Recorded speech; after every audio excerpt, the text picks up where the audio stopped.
শনিবার সকালে চট্টগ্রামের সীতাকুণ্ডের গুলিয়াখালীতে বন্ধু ও ছোট ভাইয়ের সাথে বেড়াতে যায় এক স্কুল শিক্ষার্থী। বেড়িবাঁধ পার হয়ে সাগর পাড়ে যাওয়ার সময় তাদের গতিপথ রোধ করে স্থানীয় 4 বখাটে। বন্ধুকে মারধর করে শিক্ষার্থীকে জোর করে টেনে জঙ্গলে নিয়ে যায় দুর্বৃত্তরা। ওইখানে কজন ছিল লোক নিচে?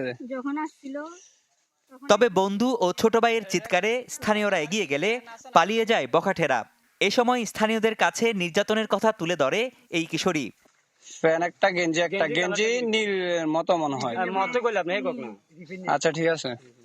তারপর ওনারা যে আনার পর ওইখানে লোক কজন ছিল? 3-4 জন আসছিল।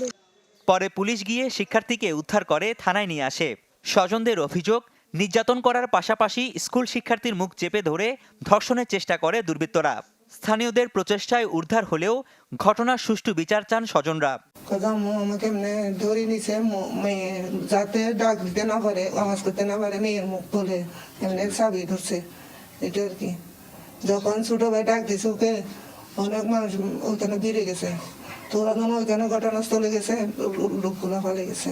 তাদের আনারা বিচার চাই ওদের। এই ঘটনায় শনাক্ত হয় 3 বখাটে। তাদের দ্রুত গ্রেপ্তারের কথা জানায় পুলিশ। আমরা নাম কালেক্ট করেছি, এখনো অভিযান অব্যাহত আছে। আশা করি আজকে রাতের মধ্যে আমরা তাদেরকে ধরতে সক্ষম হব। দিন দুপুরে প্রকাশ্যে স্কুল শিক্ষার্থীকে নির্যাতনের ঘটনায় হতবাক স্থানীয়রা।